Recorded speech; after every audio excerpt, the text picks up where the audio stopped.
Tony had spent a lot of time in Aintree Hospital, so when he came out of hospital, we felt alone.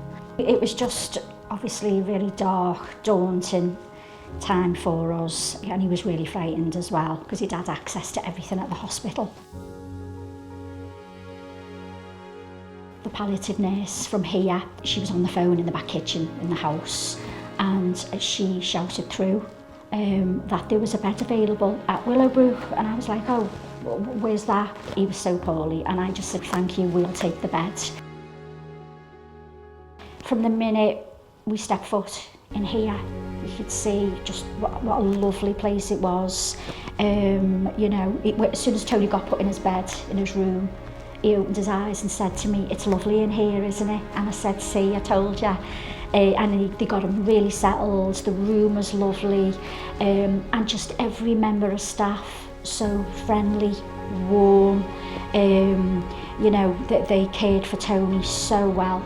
So, you know, we were just blessed that he was able to come here and have that care that he did. You know, the nurses were just amazing. You press a call button if you needed them, and they were in the room within minutes. Everyone, not just the people that were hands-on care for Tony, it was even down to the catering team. You know, they were just so kind. You know, you'd be upset, you'd go in the cafe, you'd be upset, and they were just so kind, caring. My grandsons, you know, it's just a lovely place that they were able to go, and it was summertime as well, so they were able to go and play around in the little play area and walking around the vegetable plots, which they loved. There was a nurse named Charlie. This one particular day, he said to me, is it okay if we give Tony a shave? And Tony was always pristine, always cared for himself, you know, about how he looked, his hair and everything. And he was a bit unshaven because he'd been so poorly. And I said, absolutely, Charlie, that'd be really lovely, thank you. So we came in, and I was stood watching him. And it's just as the way he was with him, his mannerisms, that he was speaking to Tony. Tony was asleep, but obviously aware. And Charlie's chatting to him the way we're chatting now. And he was so kind and caring with Tony.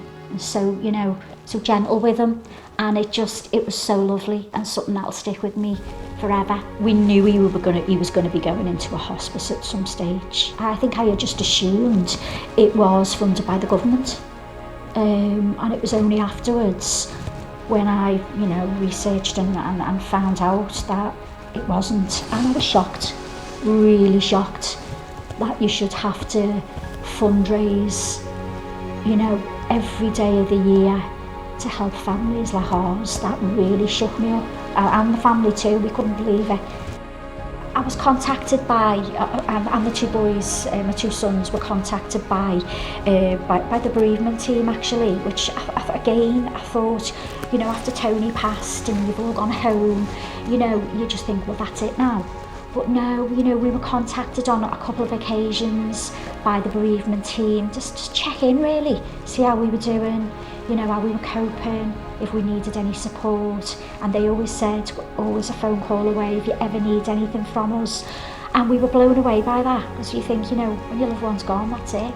But no, that support was there for us. So you know, thank you, because it means a lot to us, it really does.